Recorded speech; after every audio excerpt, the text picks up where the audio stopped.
성경에서 코미디의 요소를 가장 많이 담은 책이 무엇일까? 성경에서 가장 웃긴 책이 무엇일까? 라고 질문을 받는다면 저는 주저없이 요나서라고 대답할 것입니다. 요나는 구약의 선지자들 중 한 명으로 원수까지도 사랑하는 하느님을 원망하는 선지자의 이야기죠. 굉장히 모순과 역설이 가득한 책으로 반전에 반전을 거듭하는 책입니다. 요나서는 다른 선지자들을 기록한 책들과 구별되는 특별한 점이 하나 있는데 대부분 선지자들을 통해 선포되는 하나님의 말씀을 기록하는 반면 요나서는 선지자에 대한 이야기를 다루고 있습니다. 이제 요나 선지자는 요나서 외에 사무엘하 14장에 딱 한 번 등장하는데 여로보암 2세라는 정말 죄악이 많은 왕이 북이스라엘 왕이 이제 계획하는 전쟁에 요나가 등장하여 하나님의 축복이 함께한다는 왕이 듣긴 좋은 말을 할 때 반면에 아모스 선지자는 왕의 죄악 때문에 하나님의 축복이 함께하지 않다는 것을 예견을 합니다. 요나라는 인물에 대한 성품을 우리는 애초부터 의심을 하게 되죠. 과연 하나님의 말씀을 전하는 선지자일까? 아니면 왕이 듣기 좋은 사탕 발린, 꿀 발린 말을 하는 기회주의자일까? 요나서는 이제 요나서를 더 잘 이해하기 위해서는 그 책의 구성을 이해를 해야 되는데 완성도가 높은 문학의 구성을 가진 책입니다. 1장과 3장 그리고 2장과 4장이 가진 평행 구도가 작가의 계산된 의도를 담고 있는 거죠. 이 구도를 통해 역설적인 모순들을 말해주고 있습니다. 1장은 요나와 배 선원들, 3장은 요나와 니느웨라는 도시의 백성들의 이야기를 다루는데 하나님의 선지자지만 이기적이고 배타적인 요나, 믿음이 없는 사람들이지만 겸손과 회개를 통해 새롭게 거듭나는 배 선원들과 도시의 백성들, 굉장히 코미컬한 내용과 구성이죠. 2장은 회개 비슷한 요나의 기도이며 4장은 하나님이 너무 착하다는 원망이 섞인 요나의 두 번째 기도를 담고 있죠. 2장에서 회개를 하지만 자신의 잘못을 말하지 않는 회개 기도, 그리고 하나님의 선하심이 너무 이타적이라는 원망이 섞인 이기적인 기도, 내용 자체가 이미 모순적이죠. 이미 등장인물의 지책이나 역할만 봤을 때도 우리는 뚜렷한 선입견을 가지고 볼 수밖에 없죠. 이제 하나님의 선지자라고 하면은 순종적일 것만 같고, 하지만 그 선지자가 하나님의 뜻을 거역하고 도망가고, 이제 배 선원들을 딱 생각하면은 떠오르는 이미지가 비도덕적일 것 같고, 하지만 이들이 회개하며 겸손한 모습을 보여주고, 그리고 정말 힘있는 왕국의 왕을 딱 생각하면은 고집이 셀 것 같지만 다 내려놓는 겸손함을 보여주는, 그리고 그 왕국의 짐승들마저도 회개하는, 내용과 구성을 봤을 때 역설적인 모순이 가득한 희극이며 희극이라고 부를 수 있고 풍자에 가까운 문학이죠. 이제 우리에게 친숙하고 익숙한, 우리가 이미 선입견을 가지고 있는 등장인물들이 극한의 상황에 처해 있을 때 반어법이 가득한 역설로 우리의 예상을 뒤집어 유머를 통해, 반전을 통해 모순을 끄집어내는 풍자에 가까운 이야기입니다. 이제 우리가 요나 이야기를 바라볼 텐데 요나의 이야기 속에서는 많은 역설들이 있죠. 이 역설들을 통해서 작가가 무엇을 의도했는지, 이 책이 우리에게 전해주고자 하는 메시지가 무엇인지 알아보도록 할게요. 1장에는 하나님이 요나를 불러 이스라엘의 적인 아시리아 왕국의 수도인 니느웨에 가서 그들의 죄악에 맞서 하나님의 말씀을 전하라고 명령하시죠. 요나는 니느웨로 가기 위해서 동쪽으로 가야 하는데 그 반대인 서쪽의 끝인 지금의 스페인 쪽으로 도망갑니다. 이것이 첫 번째 역설입니다. 하나님의 말씀을 거역하고 도망가는 하나님의 선지자. 그리고 요나는 이방인들로 가득한 배에 올라 잠에 듭니다.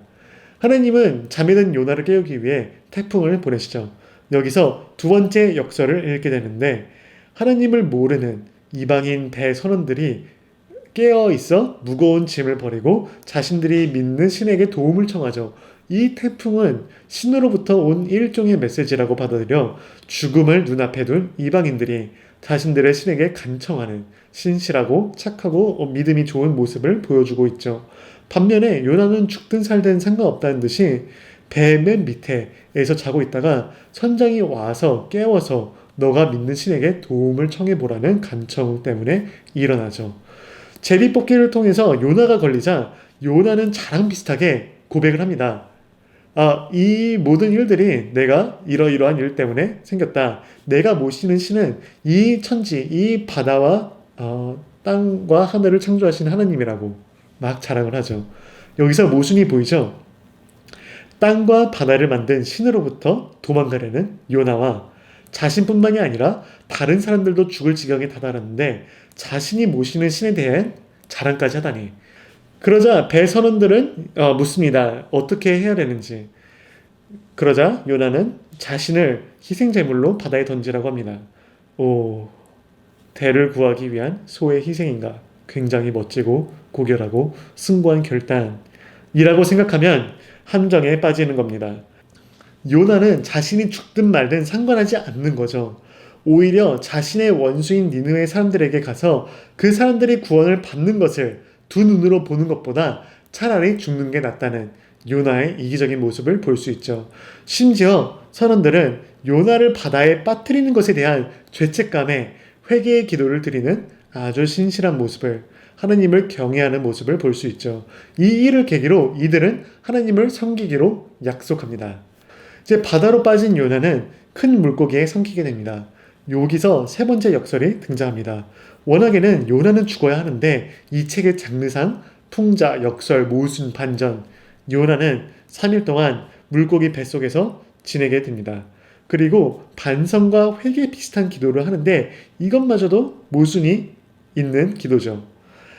자신의 잘못을 말하는 반성보다 자신을 버리지 아니할 하나님께 감사드리며 하나님의 뜻을 거역하지 않고 순종하겠다는 다짐을 하죠.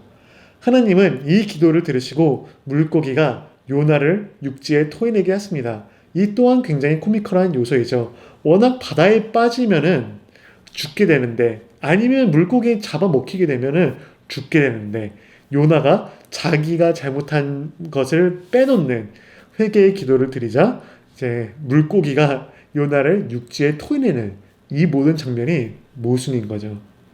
이제 3장에서는 하나님은 다시 한번 요나에게 말씀하십니다. 니느웨로 가서 그들에게 죄악으로부터 회개하며 돌아서라는 복음의 말씀을 전하라고 명령하시죠. 그리고 여기서 네 번째 역설이 등장합니다. 요나는 니느웨의 사람들에게 선포합니다. 40일 후에는 니느웨가 무너진다고. 하나님의 사명을 받은 요나가 고작 한다는 것이 히브리어로 5단어의 설교입니다. 요나 덕분에 가끔 5단어로 설교한다면 어떨까 달콤한 생각도 해봅니다. Anyway, 니느웨는 아시리안 왕국의 수도로서 다 돌아다니기 위해서 며칠이 걸린다고 말합니다. 하지만 요나는 단 하루 그리고 5단어만을 가지고 자신의 사역을 그칩니다. 이 설교에는 이들의 죄악이 무엇인지, 이들이 회개하기 위해서 무엇을 해야 되는지, 그리고 누구에게 하나님에 대한 언급이 하나도 없습니다. 그냥 니느웨가 망하길 원하는 사람의 설교 같죠. 하지만 곧장 이 설교를 들은 모든 백성들과 왕이 함께 금식하며 자신의 죄에 대한 후회와 회개를 뜻하는 배의 옷을 입고 잿더미 위에 앉습니다. 그리고 왕이 선포하기를 사람이든 짐승이든 모든 음식과 물을 마시지 말고 금식을 통하여 우리의 회개가 얼마나 간절하고 진실되는지 하나님께 고백하자라는 명령을 내립니다. 심지어 소떼와 양떼마저도 회개를 합니다. 그리고 하나님은 그들을 용서하시며 재앙을 거두시죠. 요나의 설교에서 무너진다라는 한글 단어를 쓰지만 히브리어로는 하팍, 좀 더 이렇게 throat 사운드를 내야 되는데 하팍, 그리고 영어로는 overturn, 위아래가 뒤바뀐다라는 뜻의 단어를 사용하죠. 멸망을 뜻하는 단어이기도 하지만 죄악이 회개를 통해 용서로 뒤바뀐다는 뜻도 포함하고 있죠. 요나의 의도가 무엇이었던 간에 멸망을 바라기에 무심하게 던진 불친절한 설교가 정말 현실이 되어버린 거죠. 요나의 뜻과는 다르게.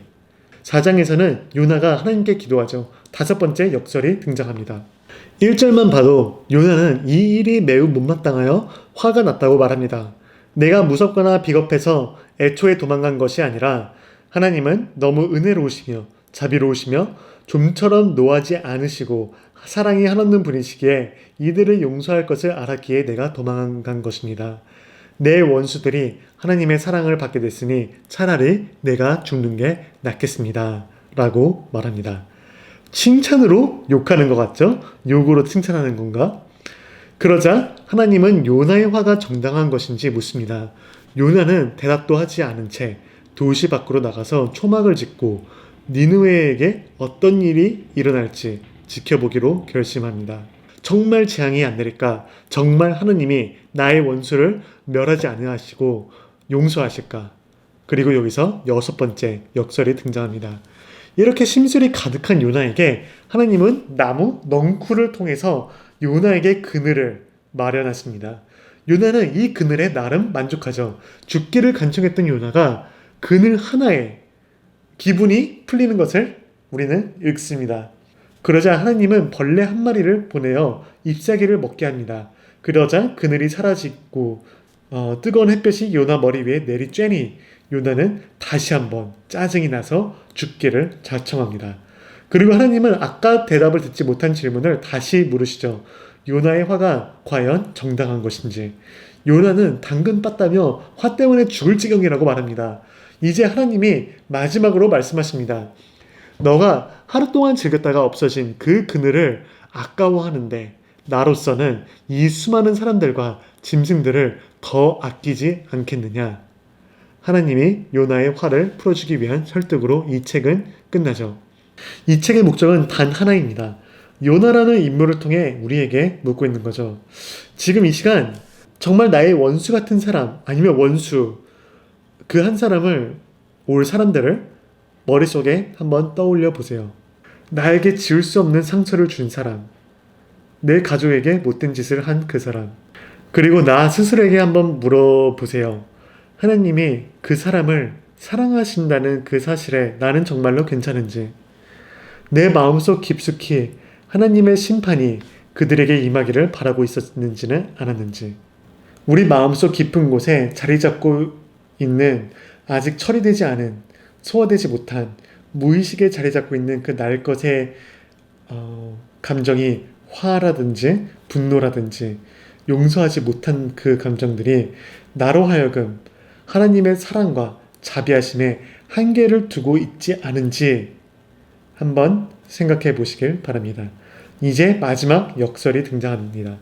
요나서라는 풍자 속에 이해 못하겠고 밉게 보이고 우리가 비웃던 요나가 바로 내 자신이었다는 것을 말해주고 있습니다.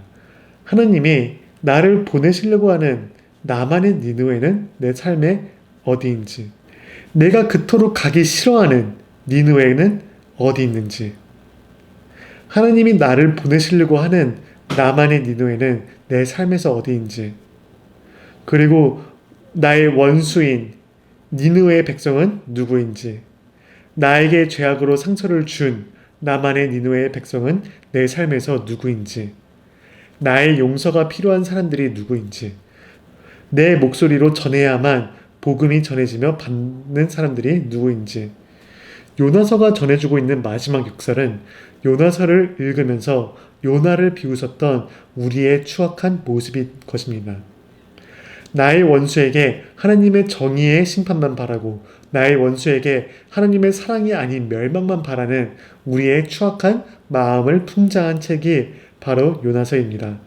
이것이 요나서의 마지막 역설이죠. 성경에서 가장 코믹스러운 책을 뽑자면 요나서를 택할 것입니다.